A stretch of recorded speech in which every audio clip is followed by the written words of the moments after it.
আসসালামু আলাইকুম সম্মানিত শ্রোতাবৃন্দ। আজ আপনাদের সামনে উপস্থিত হয়েছি আমাদের বাংলাদেশের বিশিষ্ট রাজনীতিবিদ, আলেমে দ্বীন এবং নির্বাচন রাজনীতি বিষয়ক বিশেষজ্ঞ মুফতি মোহাম্মদ ফয়জুল করিম এবং তার দল চরমোনাইয়ের কিছু ফিরিস্তি নিয়ে। চরমোনাই আপনারা জানেন বিখ্যাত বাংলাদেশে ফতোয়াবাজ আলেমদের মধ্যে অন্যতম আলেম, এবং ফতোয়া তো অবশ্যই গুরুত্বপূর্ণ ইসলামী শরিয়াতের, কিন্তু এই ফতোয়া তেনারা নিজেরা পালন না করার কারণেই বা নিজেদের প্রিডিকশন বা নিজেদের দ্বিচারিতার কারণে তেনারা মানুষের কাছে প্রত্যাখ্যাত হয়েছেন। এজন্যই বললাম যে ফতোয়াবাজ আলেম, যেরকম আপনারা জানেন খুবই বিখ্যাত আলেম এবং আসলেই খুব বড় মাপের একজন আলেম এনায়েতুল্লাহ আব্বাসী। তিনিও খুব বড় মাপের একজন ইসলামী পণ্ডিত, কিন্তু তিনি ইসলাম প্রতিষ্ঠার উপায় নিয়ে ভীষণ চিন্তিত। গণতান্ত্রিক পন্থা হারাম, এটা উনি বলে থাকেন। কিন্তু আমরা গত নির্বাচনে দেখেছি যে ওনার স্টেজে একটি রাজনৈতিক দলের নেতা উঠে জামায়াত ইসলামের ভ্রান্ত আকিদা সম্পর্কে বিশাল এক বর্ণনা, লম্বা ফিরিস্তি টানলেন। উনি মিসকি মিসকি হাসছিলেন এনায়েতুল্লাহ আব্বাসী সাহেব, অথচ সেই দলের রাজনৈতিক নেতা নামাজ পড়ে কিনা, রোজা রাখে কিনা আমরা নিশ্চিত নই, এবং ভোট ডাকাতির মাধ্যমে নির্বাচিত হয়েছেন। এবং তিনি সেকুলারিজমে বিশ্বাসী, জাতীয়তাবাদে বিশ্বাসী। সুতরাং একজন আলেমে দ্বীন, এত বড় মাপের একজন আলেমের স্টেজে, মাহফিলের স্টেজে উঠে যখন আরেকটি ইসলামী আন্দোলন বা ইসলামী দলের বিরুদ্ধে একজন সেকুলারিজমে বিশ্বাসী ব্যক্তি ফতোয়া দিতে পারে বা রাজনৈতিকভাবে অনইসলামী বর্ণনা করতে পারে, তখন তার ইসলাম সম্পর্কে গভীর পাণ্ডিত্যের ব্যাপারে প্রশ্ন এসে যায়। ঠিক এরকমই একজন আলেম মুফতি ফয়জুল করিম, তেনার দলের সম্পর্কে আজকে কিছু বিস্তারিত বর্ণনা করব আপনাদের জন্য খুব সংক্ষেপে। চরমোনাইয়ের পীর সাহেব এর দল হাত পাখা প্রতীকে 257টি আসনে উনি নির্বাচন করেছেন। তার মধ্যে ওনাদের প্রেডিকশান ছিল 143 আসনে এ গ্রেড। তো এ গ্রেড আসন থেকে তো সর্বোচ্চ কয়টা ছোটা উচিত? 20% ছুটে যাক, তাহলে 100 থেকে 20টা, আর এখানে 43 থেকে ধরেন আরও 10টা ছুটুক, তাহলে 30টা, তাহলে 113টা আসন ওনার পাওয়া উচিত। তো যাক, আলহামদুলিল্লাহ, আল্লাহ মান বাঁচিয়েছেন, একটা আসন পেয়েছেন। ওনাদের প্রাপ্ত ভোট সারা দেশে 2.7%। তার মানে যদি কোনো পানিশমেন্ট থাকতো, 8% ভোট না থাকলে তো জামানত বাজেয়াপ্ত হয়, তা 8% ভোট যেহেতু ওনারা পান নাই, তাহলে একটা বড় ধরনের শাস্তি হয়তো ওনারা পেতেন। তবে ইন্ডিভিজুয়াল ওনারা শাস্তি পেয়েছেন।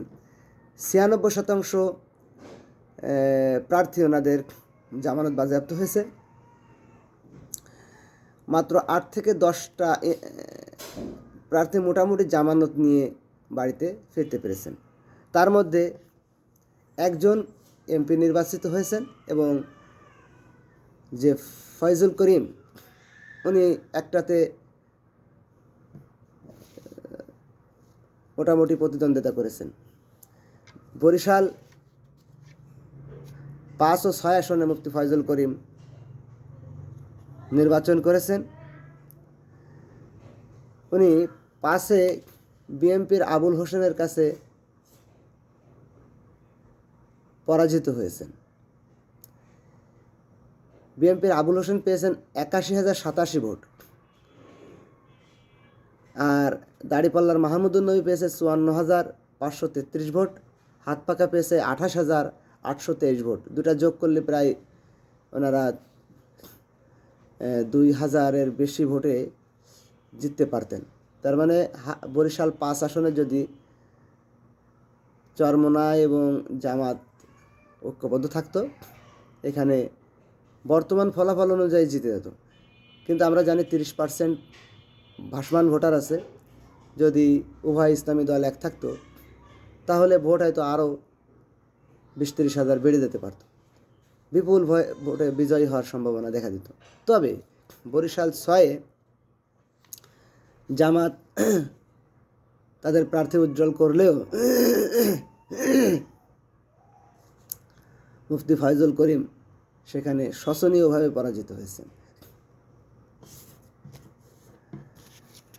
এখন আসুন বরগুনা 1, মুফতি মাহমুদুল হাসান অলিউল্লাহ, তিনি 1,40,291 ভোট পেয়েছেন এবং খুবই প্রতিদ্বন্দ্বিতা করেছেন নজরুল ইসলাম মোল্লা, সেটা হচ্ছে 1,36,185 ভোট, মাত্র 4,000 সামথিং ভোটে বেশি পেয়ে উনি বিজয়ী হয়েছেন, একমাত্র প্রার্থী চরমোনাই।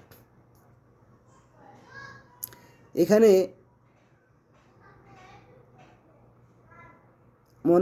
মনে হচ্ছে আর কি, বা একটু টেকনিক্যাল প্রবলেমও করেছে 11 দলীয় জোট, সেটা হচ্ছে দেয়াল ঘড়ি, অর্থাৎ খেলাফত মজলিসের আরেকটি বহিষ্কৃত দল, মানে খেলাফত মজলিস, বাংলাদেশ খেলাফত মজলিস আর খেলাফত মজলিস, বেশ কনফিউশনাল একটা দল। একটা হচ্ছে দেয়াল ঘড়ি, একটা রিক্সা।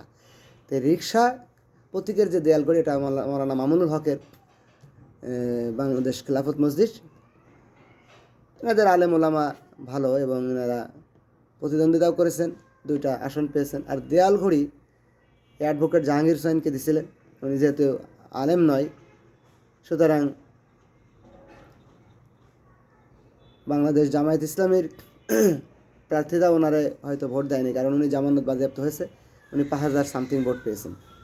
তো এই দেয়ালঘড়ি প্রার্থীটা দেওয়ার কারণে ওখানে মুফতি মাহমুদুল হাসান অলিউল্লাহ বিজয়ী হয়েছেন, কারণ উনি একজন আলেম। আর যেহেতু একজন ভদ্র শান্তশিষ্ট আলেম প্রার্থী থাকা সত্ত্বেও অ্যাডভোকেট জাহাঙ্গীর হোসেন যেহেতু 11 দলীয় জোটের প্রার্থী, তাই জামায়াত ইসলামীর কর্মীবৃন্দ যেহেতু তারা ইসলামকে পছন্দ করে, ইসলামী হুকুমাত, ইসলামী খেলাফতের, ইসলামী শাসন ব্যবস্থা, ন্যায় ইনসাফ ভিত্তিক শাসন ব্যবস্থায় বিশ্বাসী, সুতরাং জামায়াত ইসলামীর নেতাকর্মীরা ওই আসনে অ্যাডভোকেট জাহাঙ্গীর হোসেনকে গ্রহণ করেনি। হয়তোবা আমরা আরও খবর পাব যে জামায়াত ইসলামের প্রার্থী হয়তো সন্তুষ্ট ছিলেন না। যাক, যেভাবেই হোক, মুফতি মাহমুদুল হাসান অলিউল্লাহ বিজয়ী হয়েছেন। এখন একটু মজার খবর দিই আপনাদেরকে। আমাদের কাছে এই পর্যন্ত আসা খবর, প্রায় 3 জন চরমোনাইয়ের এমপি প্রার্থী পদত্যাগ করেছেন। ঢাকা 5, সরাইল আশুগঞ্জ এবং নরসিংদী রায়পুরা। ঢাকা 5-এর হাজী মোহাম্মদ ইব্রাহিম, আমরা ইনার পদত্যাগের ব্যাপারে একেবারেই নিশ্চিত হয়েছি। উনি কারণ হিসেবে উল্লেখ করেছেন, রাজনৈতিক বৈশিষ্ট্য অর্জন না করা পর্যন্ত চরমোনাই থেকে পদত্যাগ করলাম। হাজী মোহাম্মদ ইব্রাহিম, ঢাকা 5, উনি বলেছেন যে চরমোনাইয়ের দল যত সময় পর্যন্ত রাজনৈতিক বৈশিষ্ট্য অর্জন না করবে তত সময় পর্যন্ত পদত্যাগ করলাম। অর্থাৎ উনি বোঝাতে চেয়েছেন, অন্যান্য ব্যাখ্যা এসেছে, যে জামায়াত ইসলামী জোট থেকে বেরিয়ে 143 আসনকে এগ্রাড ঘোষণা করার পর এভাবে শোচনীয়ভাবে একটি দল পরাজিত হতে পারে, এটা হাজী মোহাম্মদ ইব্রাহিম বিশ্বাস করেন নাই। উনি বিশ্বাস করেছিলেন মুফতি ফয়জুল করিম ওনার দলের একজন সিনিয়র নায়েবে আমির, এবং উনি একজন পীর সাহেবও বটে। ওনার মতো একজন বিশ্বস্ত আমানতদার ব্যক্তির মুখের কথা এটা আগামী নির্বাচনে প্রতিফলিত হবে। কিন্তু উনি হতাশ হয়েছেন। যাকে উনি পীর হিসেবে, যাকে উনি পরকালীন মুক্তির দিক নির্দেশনাকারী হিসেবে মনে করেছেন, যার নেতৃত্বে দল পরিচালিত হচ্ছে, তার প্রেডিকশন, রাজনৈতিক দূরদর্শিতা তো যদি এই পর্যায়ে হয়, তাহলে এই রাজনীতি তো সাধারণ রাজনীতির মতোই হলো। এটা তো পীর বা সৃষ্টিকর্তায় সম্পর্ক, আল্লাহর উপর আস্থা রেখে সহি আকিদায় বিশ্বাসী কথা বলার মতো কথা প্রমাণিত হলো না। এজন্য উনি পদত্যাগ করেছেন। যে রাজনৈতিক বৈশিষ্ট্য অর্জন করতে হবে, কথা বলতে হবে, কথার একটা অংশ অন্তত বাস্তবায়ন 50%-এর উপরে বাস্তবায়ন হতে হবে। 143টি আসন আপনি ঘোষণা করলেন, ওখানে 50 আর 20 70টা আসন আপনার পেতে হতো। তাহলে আমরা মনে করতাম যে না, আপনি সত্য কথা বলেছেন। যেরকম জামায়াত ইসলামী বলেছিল আমরা সরকার গঠন করব, তবে ওনারা 70টা বা 68টা আসন পেয়েছেন। অর্থাৎ সরকার গঠন করতে গেলে যে 151টা আসন দরকার হয়, সেখান থেকে হয়তো ওনারা অর্ধেকের কিছু কম পেয়েছে, মোটামুটি প্রেডিকশনের কাছাকাছি পেয়েছে। এরপরও অভিযোগ আছে যে ওনারা 150টি আসনে ম্যানিপুলেশনের মাধ্যমে ওনাদেরকে ঠকানো হয়েছে। তো সব মিলে মোটামুটি জামায়াতের আমিরের স্লোগান বিশ্বাসযোগ্য এবং তার প্রতি বিশ্বাস স্থাপন করা যায়। তিনি একজন আলেম না হলেও যেহেতু জামায়াত ইসলামের আমির, সুতরাং ইসলাম সম্পর্কে তার আমানতদারিতা, কথা এবং বিশ্বাসের প্রতি ওনার আস্থা বেড়েছে। ফলে তিনি রাজনৈতিক বৈশিষ্ট্য অর্জন না করা পর্যন্ত চরমনাই থেকে পদত্যাগ করলেন। সরাইল আশুগঞ্জ থেকে মুফতি মুতাসিম বিল্লাহ আতিকি ইনি পদত্যাগ করেছেন, এবং নরসিংদী রায়পুরা বদরুজ্জামান কলরাবু পদত্যাগ করেছেন বলে খবর আসার পর এটা আবার কেউ কেউ দ্বিমত পোষণ করেছেন, যিনি পদত্যাগ করেন নাই। এছাড়াও আরও পদত্যাগ করার কথা আমরা শুনতে পেরেছি যে মুফতি সাইদ আহমদ কলরাব এবং মুফতি রিজাউল করিম আবরার। পরে অবশ্যই এই দুজনের পদত্যাগকে এই মুহূর্তে কোনোভাবে ঠেকানো সম্ভব হয়েছে। আমরা জানি যে চরমনায়ের দলে কোনো ভালো আলেম, বিপ্লবী এবং দেশ ও জাতির পরিকল্পনা নিয়ে প্ল্যান করতে পারে, এরম কোনো আলেম চরমনায়ের দলের টিকা সম্ভব নয়, সেখানে প্রশ্রয় পায় না। আমি এই মুহূর্তে আপনাদের দুইজন ব্যক্তির কথা বলতে পারবো। একজন হলো বিশিষ্ট কণ্ঠশিল্পী এবং আরেকজন হলো মুফতি নূর হোসেন নুরানি। মুফতি নূর হোসেন নুরানি আপনারা জানেন যে চরমনায়ের দল করত। উনি বিপ্লবী মন মানসিকতার ছিল, একটি রাজনৈতিক দূরদর্শিতাও ছিল। উনি চরমনায়কে এগিয়ে নেওয়ার জন্যে অনেক পরিশ্রম করেছেন, অনেক ভালো বক্তা ছিলেন। কিন্তু শেষ পর্যন্ত সংস্কারবাদী চিন্তা থাকার কারণে এবং দলের সংস্কার, নেতৃত্বের সংস্কার ও পরিবারতন্ত্র থেকে বেরিয়ে আসার আকাঙ্ক্ষা ব্যক্ত করার কারণে উনি দল থেকে বহিষ্কৃত হয়েছিলেন। আইনউদ্দিন আল আজাদ বিশিষ্ট কণ্ঠশিল্পী, আপনারা জানেন, ইনিও শেষ পর্যন্ত চরমনায়ের দলে থাকতে পারেন নাই, কারণ ইনিও সংস্কার এবং রাজনৈতিক দল যেভাবে রাজনীতি করা উচিত এটা মনে করতেন। এরকম চরমনায়ের দলে বেশ কিছু বিপ্লবী চিন্তাধারার মানসিকতার কিছু আলেম এবং ব্যক্তিত্ব রয়েছেন, যারা ধীরে ধীরে পদত্যাগ করবে বলে গুঞ্জন উঠেছে এবং অনেকে পদত্যাগ করেছে, অনেকে হতাশা ব্যক্ত করেছে। তবে নির্লজ্জ কিছু আলেমের, একেবারে নির্লজ্জ, এত নির্লজ্জ হতে পারে আমি আশ্চর্য হয়েছি একজন আলেমে দিন। বেশ কিছু আলেম মিডিয়াতে ঘোষণা করলেন যে আমরা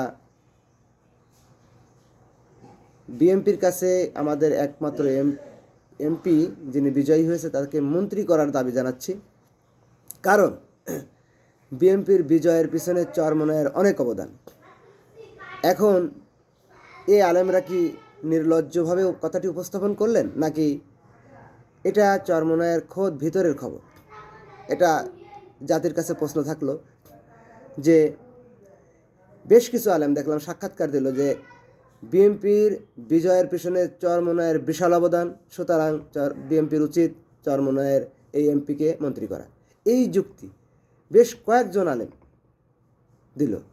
এটা কি চরমনায়ের ভিতরের খবর যে চরমনায় বেরিয়ে যাওয়া বিএনপির পক্ষ থেকে কোনো মেসেজ ছিল, অথবা বিএনপির সাথে ভালো মাপের কোনো সমঝোতা ছিল? আমরা জানি মুফতি সাইদ আহমেদ কলরাব ইনি শাহবাগী ছিলেন, এবং পীর সাহেব চরমোনাই সিনিয়র নায়েবে আমির মোহাম্মদ ফয়জুল করিমের তালই হিসেবে খ্যাত, শোলাকিয়ার ইমাম শাহবাগী ছিলেন, এনারা দুইজন একসাথে শাহবাগে গিয়েছিলেন, এবং সাইদি সাহেবের সহ জামায়াত ইসলামের নেতৃবৃন্দের ফাঁসির সপক্ষে তাদের উল্লাস আমরা দেখেছি। এবং গত 16টি বছর আওয়ামী লীগের সাথে আতাত করে তারা দল পরিচালনা করেছেন। এর বেনিফিট তেনারা আগামী 50 বছরে বা 100 বছর অন্তত পক্ষে এই ফয়জুল করিম যতদিন বেঁচে থাকবেন ততদিন তার প্রতি চরমোনাইয়ের অনুসারীদের যে আস্থার দুর্বলতা ঘাটতি তৈরি হয়েছে, এটা আমার মনে হয় যে আর অন্তত ফয়জুল করিম বেঁচে থাকা অবস্থায় উনি পথ তো ছাড়বেন না। এটা তো ওনাদের পরিবারতন্ত্র বা পীরতান্ত্রিক দল। তিনি বেঁচে থাকা অবস্থায় চরমোনাইয়ের কোনো কর্মী মানুষের সামনে কনফিডেন্স নিয়ে কথা বলতে পারবে না, বিশ্বাস নিয়ে কথা বলতে পারবে না। এই বিশ্বাস বা কনফিডেন্সের ঘাটতির কারণে যতদিন এই ফয়জুল করিম বেঁচে থাকবে ততদিন চরমোনাইয়ের দল সংকুচিত থাকবে। আল্লাহ রাব্বুল আলামিন আমাদের শিক্ষা, বোঝা ও রাজনৈতিক বৈশিষ্ট্য অর্জন করার এবং সে অনুযায়ী দল পরিচালনা করার তৌফিক দান করুন। একটা কথা না বললেই নয় যে